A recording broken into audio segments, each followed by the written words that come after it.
Good morning students. आज हम पढ़ने जा रहे हैं राजनीतिक शास्त्र। हमारी किताब का नाम है लोकतांत्रिक राजनीति भाग 1। उसके अंतर्गत आज का हमारा अध्याय है अध्याय 4, संस्थाओं का कामकाज। तो इस अध्याय के अंतर्गत हम जानेंगे कि भारत में कौन कौन सी संस्थाएं काम करती हैं और उनके काम करने का तरीका क्या है। हमारे देश में निर्णय केवल एक व्यक्ति के द्वारा नहीं लिया जाता। कोई भी निर्णय जब लिया जाता है, कोई भी कानून बनता है, तो एक व्यक्ति कोई निर्णय नहीं ले सकता, एक व्यक्ति कोई कानून नहीं बना सकता। तो उसके लिए कुछ संस्थाओं का निर्माण किया गया है और उन संस्थाओं में बहुत सारे लोग ऐसे हैं जो उस निर्णय प्रक्रिया के अंदर भाग लेते हैं। तो किसी एक व्यक्ति है वो कोई निर्णय नहीं ले सकता, तो निर्णय लेने के लिए विभिन्न संस्थाएं बनाई गई है और उन संस्थाओं के अंदर भी बहुत सारे लोग हैं जो इस निर्णय लेने की प्रक्रिया में हिस्सा लेते हैं। तो हमारे देश के अंदर जो निर्णय हैं वो कैसे लिए जाते हैं, हमारे देश के अंदर जो विभिन्न संस्थाएं हैं उनका काम करने का तरीका क्या है और वो कैसे काम करती हैं, तो इन्हीं सब विषयों को इस अध्याय में हम जानने का प्रयास करेंगे। देखिए,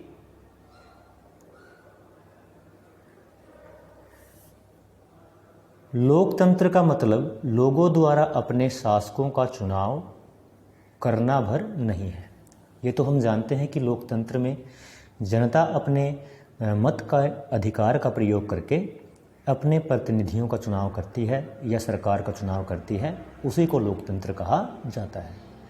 लोकतांत्रिक व्यवस्था में शासकों को भी कुछ कायदे कानूनों को मानना पड़ता है। जिनको हम चुनते हैं उनको भी उस देश के अंदर जो नियम कायदे कानून हैं उनका पालन करना पड़ता है। उन्हें भी संस्थाओं के साथ और संस्थाओं के भीतर ही रहकर काम करना होता है। तो उनके लिए कुछ संस्थाएं वो बनाई होती है जिसका वो एक अभिन्न अंग होते हैं। तो उन संस्थाओं के अंदर रह करके और संविधान के द्वारा बनाए गए जो नियम कायदे कानून हैं उन सभी का पालन करते हुए उनको अपने काम करने होते हैं। यह अध्याय लोकतंत्र में संस्थाओं के कामकाज से संबंधित है कि लोकतंत्र के अंदर जहाँ पर जनता अपने मत का प्रयोग करके अपने प्रतिनिधियों का चुनाव करती है, वहाँ पर विभिन्न संस्थाएं कैसे काम करती है। हम इसमें समझने का प्रयास करेंगे कि हमारे देश में किस तरह महत्वपूर्ण फैसले करके उन्हें लागू किया जाता है। तो इस अध्याय में हम ये भी जानने का प्रयास करेंगे कि हमारे देश के अंदर जो महत्वपूर्ण फैसले हैं वो किसके द्वारा लिए जाते हैं, किसी एक व्यक्ति के द्वारा लिए जाते हैं या व्यक्तियों के एक समूह के द्वारा लिए जाते हैं और कैसे उनको देश के अंदर लागू किया जाता है। हम यह भी देखेंगे कि इन फैसलों से संबंधित विवादों को किस तरह सुलझाया जाता है।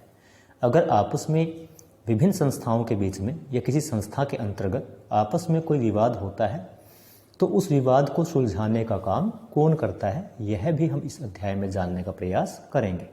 इस अध्याय में हम इन फैसलों में महत्वपूर्ण भूमिका निभाने वाली 3 संस्थाओं जैसे विधायिका, कार्यपालिका और न्यायपालिका पर ध्यान केंद्रित करेंगे।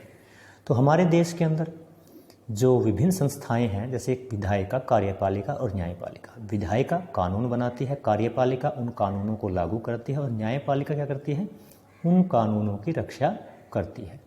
तो इसके माध्यम से ये सारी जो प्रक्रिया है वो हमारे देश के अंदर संचालित होती है। तो विधायिका, कार्यपालिका और न्यायपालिका के काम क्या है, इनके कार्य क्या हैं और ये कैसे काम करती हैं और कौन लोग हैं जो इसके अंदर शामिल होते हैं, इनके अंतर्गत आते हैं,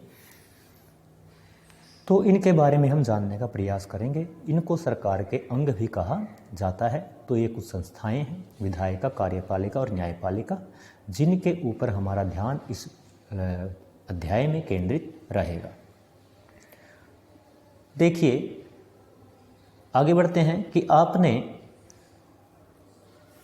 पहले कक्षाओं में इन संस्थाओं के बारे में कुछ जानकारी हासिल कर चुके होंगे।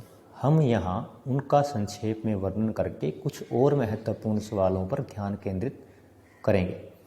हम संस्थाओं के संबंध में यह प्रश्न करेंगे कि वह किस तरह के काम करती है, एक संस्था दूसरी संस्था से कैसे जुड़ी है, इसके कामों को क्या चीज़ कम या ज़्यादा लोकतांत्रिक बनाती है।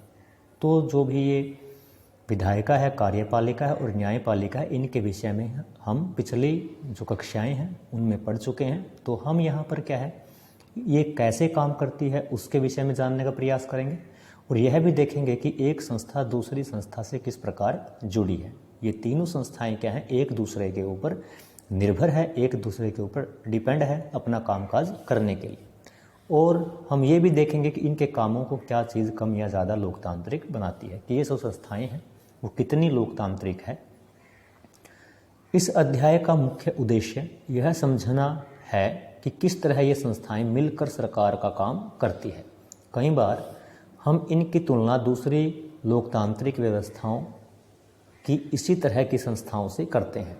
इस अध्याय में हम राष्ट्रीय स्तर की सरकार के कामकाज से उदाहरण देंगे। राष्ट्रीय स्तर पर भारत की सरकार को केंद्र या संघ की सरकार भी कहा जाता है। तो केंद्र सरकार के अंतर्गत या केंद्र सरकार का कोई भी उदाहरण लेकर के और इन संस्थाओं के कामकाज को आपको समझाने का प्रयास यहाँ पर किया जाएगा। इस अध्याय को पढ़ते हुए आप अपने प्रदेश की सरकार के कामकाज के उदाहरणों पर भी नज़र रख सकते हैं। तो जब हम इस अध्याय को पढ़ रहे होंगे तो हमारे प्रदेश यानी हरियाणा के अंदर जिस भी प्रदेश के आप निवासी हैं, तो वहाँ पर ये संस्थाएं कैसे काम करती हैं उनके विषय में आपको जानने के लिए मिलेगा। उसके बाद देखते हैं,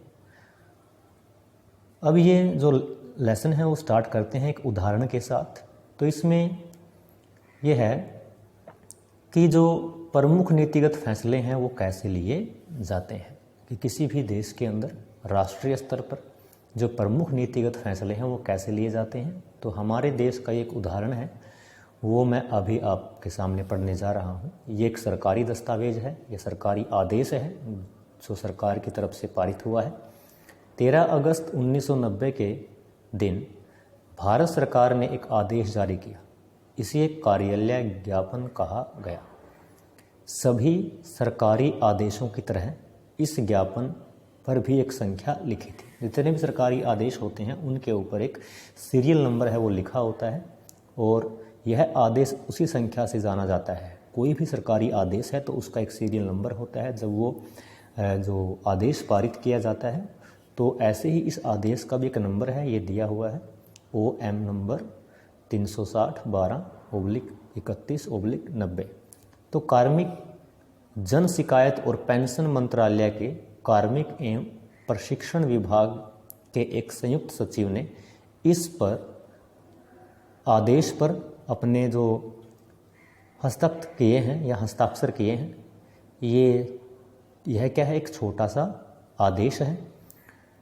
इसके माध्यम से ही हम विभिन्न संस्थाओं के जो कामकाज है उनको समझने का प्रयास करेंगे।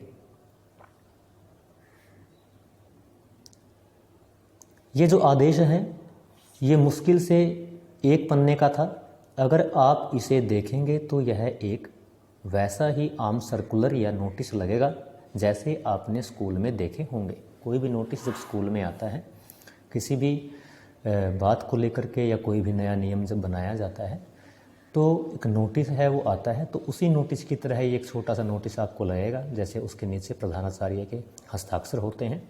तो इसी प्रकार इस नोटिस के ऊपर भी क्या है, एक जो हस्ताक्षर है वो एक संयुक्त सचिव के हैं जिसने इसके ऊपर हस्ताक्षर किए हैं। जो भी स्कूल के अंदर कोई भी निर्णय जब लिया जाता है तो उसके अंदर क्या है, जितना भी आपका मैनेजमेंट है वो सभी शामिल होते हैं और जो स्कूल के जो प्रधानाचार्य हैं वो शामिल होते हैं। और इसके अलावा कई ऐसे सर्कुलर होते हैं जिनके अंदर जो अध्यापक हैं वो भी शामिल होते हैं। तो उन सब का मिला जुला जो सहमति है वो उस नोटिस के अंतर्गत है वो देखने को मिलती है। लेकिन उसके ऊपर जो सिग्नेचर है वो केवल किसके रहते हैं, प्रिंसिपल के रहते हैं। तो कहने का मतलब क्या है कि उस क्या है वो फैसला लेने में केवल प्रिंसिपल का हाथ नहीं है, उसमें क्या है, प्रिंसिपल का, जो आपके डायरेक्टर हैं, उन सभी का उसके अंदर, जो आपके अध्यापक हैं उन सभी का उसके अंदर क्या होता है, सहमति होती है। लेकिन सिग्नेचर किसके होते हैं, केवल प्रिंसिपल के होते हैं। तो यहाँ पर भी जो आदेश पारित किया गया उसमें केवल जो संयुक्त सचिव, जिस व्यक्ति के उसके ऊपर हस्ताक्षर है, केवल उसी का हाथ नहीं है, बल्कि उस आदेश को पारित करने में जितने लोगों की सहमति है, जिनकी सहमति से उसको पारित किया गया और बाद में जो संयुक्त सचिव है उसके हस्ताक्षर किए गए, तो ऐसा ही एक सर्कुलर है, उसके बारे में हम जानने का प्रयास करेंगे। सरकार हर रोज़ विभिन्न मसलों पर सैकड़ों आदेश जारी करती है, लेकिन यह आदेश बहुत महत्वपूर्ण था और कई सालों तक विवाद का कारण बना रहा। सरकार ने जो ये आदेश पारित किया ये बहुत ही महत्वपूर्ण था और कई सालों तक क्या है कि विवाद का कारण है, ये बना रहा। आइए देखें कि यह निर्णय किस तरह लिया गया और इसके बाद क्या हुआ। तो देखते हैं कि सरकार ने ये निर्णय कैसे लिया, निर्णय लेने की जो प्रक्रिया है वो क्या थी। इस सरकारी आदेश में एक प्रमुख नीतिगत फैसले की घोषणा की गई थी। तो इसमें जो फैसला लिया गया वो फैसला कौन सा था, कौन से नीतिगत फैसले की बात यहाँ पर हो रही है और इसमें क्या कहा गया था। इसमें कहा गया था कि भारत सरकार के सरकारी पदों और सेवाओं में 27% जो रिक्तियाँ हैं, यानी जो कि खाली जगह पड़ी हुई हैं, सामाजिक एवं शैक्षणिक दृष्टि से पिछड़े वर्गों, जिनको SEBC कहा जाता है, तो सामाजिक एवं शैक्षणिक दृष्टि से पिछड़े वर्ग, उनको SEBC के लिए क्या होंगी, आरक्षित होंगी। इस फैसले के अंदर सरकार का जो ये फैसला था, जो ये एक पेज का फैसला था, तो उसमें क्या था कि 27% जो पोस्ट हैं या जितनी भी रिक्तियां हैं जो खाली पड़ी हैं, उनके ऊपर शैक्षणिक दृष्टि से पिछड़े वर्गों यानी SEBC के जो लोग हैं वो उसके लिए आरक्षित होगी, उनके ऊपर और कोई अप्लाई नहीं कर सकता। अब तक की जिन जाति समूहों को सरकार पिछड़ा मानती थी, उन्हीं का एक और नाम SEBC, इसका फुल फॉर्म क्या है, socially and educationally backward classes, socially and educationally backward classes, इसको आपने याद करना है। अब तक नौकरी में आरक्षण का लाभ केवल किसको मिलता था, SC जो शेड्यूल कास्ट है, अनुसूचित जाति, और ST शेड्यूल ट्राइब्स, अनुसूचित जो जनजाति के जो लोग हैं, उनको ही नौकरियों में आरक्षण है वो मिल रहा था। अब SEBC या सामाजिक और शैक्षणिक दृष्टि से पिछड़े वर्गों के लिए तीसरी श्रेणी है वो तैयार की जा रही थी और इसके लिए 27% या फीसदी का अलग कोटा तैयार किया जा रहा था। अन्य लोग इन 27% नौकरियों के लिए प्रतियोगिता नहीं कर सकते थे। तो सरकार ने क्या किया, एक आदेश पारित किया कि 27% जो पोस्ट हैं या नौकरियां हैं वो किसको, SEBC को दी जाएगी, जो सोशली एंड एजुकेशनली बैकवर्ड जो क्लासेज हैं, यानी जो सामाजिक और शैक्षणिक दृष्टि से पिछड़े वर्ग हैं, उनके लिए श्रेणी बनाई गई थी और उनको 27% आरक्षण देने का जो ये कानून है वो पारित किया गया था। उसके बाद देखते हैं निर्णय करने वाले कौन थे। तो ये जो ज्ञापन जो जारी हुआ, जो ये फैसला लिया गया, तो ये कैसे लिया गया और इसमें कौन कौन लोग थे जो इसके अंदर भागीदार थे, जिनके द्वारा ये फैसला लिया गया। इस ज्ञापन को जारी करने का फैसला किसने किया, जाहिर है अकेले उस व्यक्ति ने इतना बड़ा फैसला नहीं किया होगा जिसके हस्ताक्षर उस दस्तावेज के ऊपर थे। वह अपने मंत्री द्वारा दिए गए निर्देशों को लागू करने वाला अधिकारी था। उसने तो क्या किया, केवल अपने मंत्री के द्वारा, जो उस विभाग का मंत्री था, उसके द्वारा जो आदेश दिया गया उस आदेश को केवल क्या किया है, लागू करने का काम उसने किया है। कामुक और प्रशिक्षण विभाग के मंत्री ने भी यह निर्णय खुद नहीं लिया होगा। जो जिस विभाग का वो मंत्री था, जिस विभाग की तरफ से ये जो नोटिस जारी किया गया था या कानून बनाया गया था, तो जाहिर सी बात है कि अकेले उस मंत्री ने भी इस कानून को नहीं बनाया था। आप अनुमान लगा सकते हैं कि इतने बड़े निर्णय में देश के सभी प्रमुख अधिकारी शामिल रहे होंगे। आपने पिछली कक्षा में इसमें से कुछ के बारे में पहले पढ़ लिया होगा। अब एक बार फिर इन प्रमुख बिंदुओं पर सरसरी नज़र डालेंगे, या एक बार इनको बड़े ध्यान से आपने देखना है कि कौन कौन लोग हैं जो निर्णय लेने में अहम भूमिका निभाते हैं। निर्णय कोई एक मंत्री या कोई एक अधिकारी है वो नहीं लेता है, कानून कोई एक मंत्री या एक अधिकारी नहीं बनाता है। तो कानून बनाने के लिए बहुत सारे जो लोग हैं उस समूह के अंदर शामिल होते हैं। तो यहाँ पर जो निर्णय लेने की जो प्रक्रिया है, निर्णय करने की जो प्रक्रिया है, इसके विषय में हम जानने का प्रयास करते हैं। अब देखिए, इसके बारे में हम आगे पढ़ते हैं कि क्या था ये।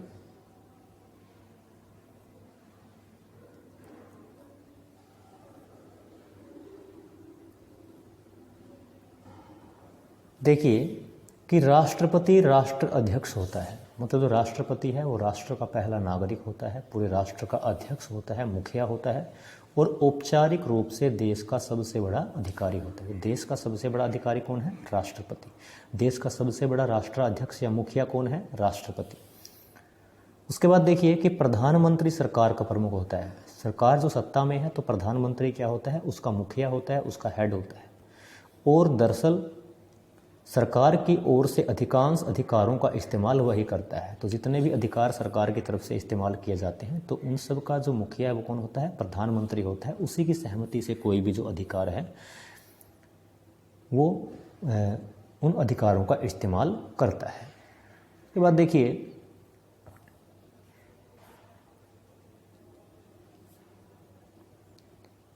कि प्रधानमंत्री की सिफारिश पर राष्ट्रपति मंत्रियों की नियुक्ति करता है। तो राष्ट्रपति प्रधानमंत्री सिफारिश करता है या उनके नाम देता है या उनको क्या देता है? पद देता है कि ये कृषि मंत्री है, ये कानून मंत्री है। तो उस प्रकार क्या करता है? राष्ट्रपति केवल उनकी नियुक्ति करता है। इनसे बनने वाले मंत्रिमंडल की बैठकों में ही राजकाज से जुड़े अधिकतर निर्णय लिए जाते हैं। जो ये मंत्रिमंडल बनता है उस प्रधानमंत्री के अंतर्गत जो मंत्रिमंडल बनाया जाता है, जिनको विभिन्न जो विभाग है आवंटित किए जाते हैं या जो केंद्रीय मंत्री होते हैं, तो उनके बीच में ही ये निर्णय लेने की प्रक्रिया है वो होती है। संसद में राष्ट्रपति और 2 सदन होते हैं। संसद में का जो मुखिया है राष्ट्रपति है और 2 सदन वहाँ पे काम करते हैं, एक लोकसभा, दूसरा राज्यसभा। तो प्रधानमंत्री को लोकसभा के सदस्यों के बहुमत का समर्थन हासिल होना जरूरी है। जब भी कोई प्रधानमंत्री जब बनता है तो लोकसभा के जितने सदस्य हैं तो उनमें आधे से अधिक जो लोग हैं वो उसके पक्ष में होने चाहिए, या कोई भी निर्णय जब वहाँ पे लिया जाता है लोकसभा के अंदर तो आधे से अधिक लोग क्या हैं उसके पक्ष में होने चाहिए, तभी वो विधेयक वहाँ से पास होता है। तो उसके बाद देखिए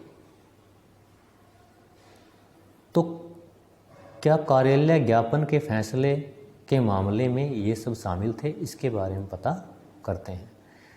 तो ये जो आदेश लिया गया कि 27% जो आरक्षण है वो social and educational backward classes, जिनको SEBC कहा जाता था, कि 27% आरक्षण उनको दिया जाएगा सरकारी नौकरियों में या किसी भी क्षेत्र में। लेकिन उनके इस श्रेणी में दूसरी जो श्रेणी के लोग हैं वो क्या है? आवेदन नहीं कर सकेंगे। तो ये जो 27% जो आरक्षण दिया गया, जो फैसला लिया गया, इस फैसले में को लेने में कोई एक व्यक्ति जिसके ऊपर उसके हस्ताक्षर थे उस फैसले के ऊपर, उस निर्णय के ऊपर, वो फैसला केवल उसके द्वारा नहीं लिया गया था। वो तो केवल एक अधिकारी था जिसको आदेश मिले थे किसकी तरफ से? मंत्री की तरफ से, उस विभाग के मंत्री की तरफ से। उसने तो केवल क्या किया था? उस निर्णय को लागू किया था। लेकिन जिस मंत्री ने उसको आदेश दिया था वो फैसला उस मंत्री के द्वारा भी नहीं लिया गया था। जो फैसले हैं वो किसके द्वारा लिए जाते हैं? मंत्रिमंडल के द्वारा लिए जाते हैं। इसका सदस्य कौन होता है? मुखिया प्रधानमंत्री होता है। और वो क्या करता है? राष्ट्रपति की सिफारिश से या उसकी सहमति से अपने मंत्रिमंडल का गठन करता है या विभिन्न विभाग अपने मंत्रियों को आवंटित करता है, बांटता है, उनका मुखिया उनको बनाता है। फिर क्या करता है कि लोकसभा के अंदर क्या होता है? कोई भी विधेयक है वो पेश किया जाता है। उस विधेयक के ऊपर क्या है? लंबी बहस होती है। अगर आधे से अधिक जो लोकसभा के सदस्य अगर उसके पक्ष में है तो वहाँ से वो पास हो जाता है। उसके बाद वो राज्यसभा में जाता है। राज्यसभा में भी क्या होता है? अगर वो आधे से अधिक जो बहुमत के साथ वहाँ से पास हो जाता है तो उसके बाद क्या है? राष्ट्रपति के सिग्नेचर उसके ऊपर होते हैं। तो उसके बाद कोई भी जो विधेयक है वो कानून बन जाता है। तो यही जो प्रक्रिया है, इस प्रक्रिया को अभी हम डिटेल में समझने का प्रयास करेंगे अगली वीडियो में। Thank you.